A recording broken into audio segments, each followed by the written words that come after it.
Belajar sebelum ni kita dah belajar tentang nisbah. Kita bandingkan kuantiti yang sama jenis dan sama unit. Contoh, kita bandingkan 115 cm dengan 240 cm. Dua-dua ni unit yang sama dan mereka sama-sama adalah ukuran bagi panjang.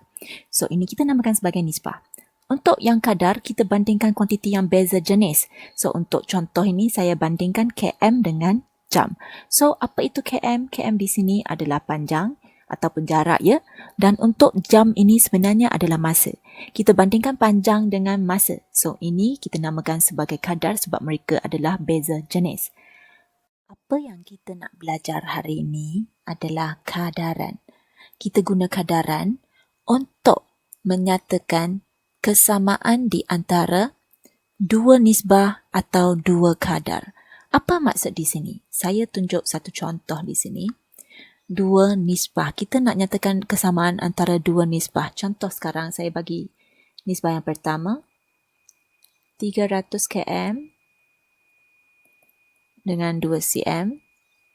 Dan nisbah yang kedua saya ambil 150 km dengan 1 cm. So, kita perlu tulis dalam bentuk kadaran. Kita perlu nyatakan kesamaan mereka dengan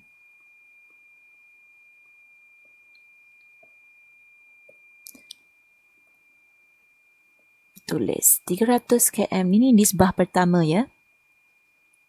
Kita samakan dengan nisbah yang kedua.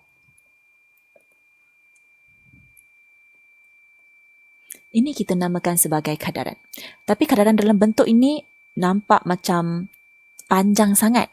So, untuk memudahkan kita membaca, kita akan tulis dalam bentuk A per B. 150 km per 1 cm. Ini lebih jelas, betul tak? So, bentuk ini kita namakan sebagai kadaran. Kita nyatakan kesamaan antara nisbah 1 dengan nisbah yang satu lagi, nisbah 2.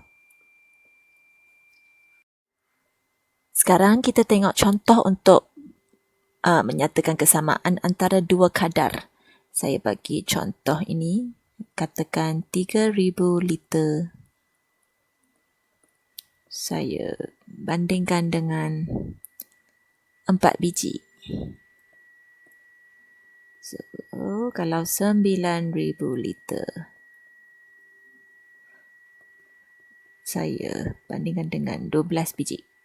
So, di sini kalau saya nak tulis dalam bentuk kadaran sama macam tadi, tulis dua nisbah dalam bentuk kadaran, cara dia sama je. Saya tulis dalam bentuk A per B terus 3,000 liter per 4 biji sama dengan 9,000 liter per dengan 12 biji. So, sekarang saya dah menyatakan kesamaan antara dua kadar. Ini adalah kadar 1. Saya samakan dengan kadar 2. Saya harap contoh yang saya bagi hari ini sangat membantu untuk awak memahamkan apa itu kadaran dan bagaimana kita nak tulis dalam bentuk kadaran. So, kenapa kita perlu belajar kadaran? Sebenarnya kadaran berkait rapat dengan kehidupan harian kita. Kita tengok satu contoh. Katakan hari ini kita teman mak pergi Tesco. Kita nak beli oren. So, awak dah nampak tanda harga di situ. Di situ dah tertera 2 kilo oren. Harga dia RM5. Katakan, sekarang saya bagi situasi satu. Mak suruh belikan 5.5 kg oren. Lepas tu mak tanya, anak, berapa yang kita kena bayar untuk 5.5 kg oren? Situasi yang kedua. Katakan hari ni mak tak bawa dompet, dia bawa duit tunai je. Dia kata, dia bawa RM15 je. Lepas tu dia tanya, anak, kita dapat beli berapa kg oren dengan RM15? So, kalau kita pandai kadaran, kita dah boleh terus mengira berapa yang kita perlu bayar untuk 5.5 kg oren. Dengan harga 2 kg oren adalah RM5 ya. Dan kalau kita hanya ada RM15 je, berapa kg oren yang kita dapat beli? So dalam bab inilah kita akan belajar. So saya harap semua bersedia, dan lepas kamu belajar, awak boleh masa pergi shopping tu awak boleh mengira lah bagi mak awak. Mak, ini saya patut bayar berapa? Ini berapa kg yang dapat kita beli dengan tunai sebanyak ini? Okay, so sekarang kita mula tengok soalan-soalan. Mari kita tengok contoh pertama yang dalam bab kadaran ya. Contoh 7. Tulis satu kadaran bagi setiap situasi yang berikut. Sekarang kita tengok. Di sini kita ada, jika 10 biji kacang mempunyai jisim 17 gram, maka 30 biji kacang mempunyai jisim 51 gram.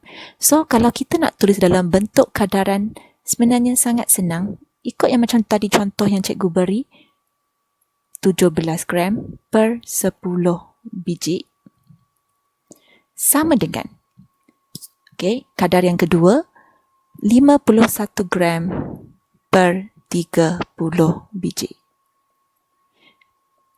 Habis, ini jawapan saya. Mungkin ramai yang tertanya-tanya, cikgu, kenapa gram patut di atas? Kenapa bukan biji yang di atas? Saya nak bagi tahu biasanya kalau dalam kadar yang di bahagian atas adalah pemboleh ubah bersandar. Yang di bawah, kita akan letak pemboleh ubah tidak bersandar. Apa maksud ini? Maksudnya, nilai di atas ini akan berubah bergantung pada nilai di bawah. Contoh untuk soalan ini. Jisim untuk kacang ini sebenarnya bergantung pada berapa biji yang kita ada. Kalau 10 biji, jisim dia 17, lebih ringan. Kalau 30 biji, jisimnya lebih berat. So, ini maksudnya yang atas ini adalah pemboleh ubah bersandar. Dia akan bergantung pada berapa biji yang ada. So, bagi sesiapa yang tidak faham apa yang cikgu terangkan sekarang, jangan panik sebab tahap korang, saya tak nak macam korang rasa macam susah. So, untuk tahap korang, senang je. Awak tak payah pergi pening-pening kepala fikir pasal ini. Tapi nanti bila awak dah pergi form 5, awak kena pandai untuk mengambil kira pemboleh ubah bersandar dengan tidak bersandar ini. So untuk soalan ini, jikalau siapa-siapa nak tulis 10 biji per 17 gram dan 30 biji per 51 gram, ini sebenarnya betul juga. Dua-dua jawapan ni sebenarnya boleh diterima. Yang penting, saya tak nak ada orang salah faham bahawa boleh tulis suka hati. Untuk kadar pertama, dia tulis 10 biji di atas, 17 gram di bawah. Dan untuk kadar yang kedua, dia tulis 51 gram di atas, 30 biji di bawah. Kalau macam ini, ini kadaran yang salah. Kalau kita nak samakan dua kadar, mesti pastikan unit di atas dengan unit yang di atas wajib sama. Unit yang bawah dengan unit yang bawah wajibnya sama. Saya harap korang semua jelas ya. So, untuk soalan A, saya rasa semua dah boleh faham. Sekarang mari kita tengok soalan B. Jelajah lumba basikal Letua Delangkawi bermula di Kedah dan berakhir di Melaka meliputi jarak sejauh 1180 km. Jarak ini ialah 23.6 cm pada sebuah peta dengan keadaan 1 cm mewakili 50 km. So, kita buat macam tadi. Yang pertama, 1180 km per 23.6 cm. Kita samakan dengan 50 km per 1 cm.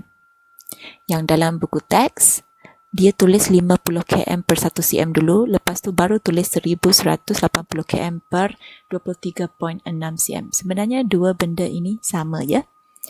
Okay, so saya harap selepas saya terangkan contoh 7, awak boleh siapkan latih diri 4.3a dengan merujuk kepada contoh 7.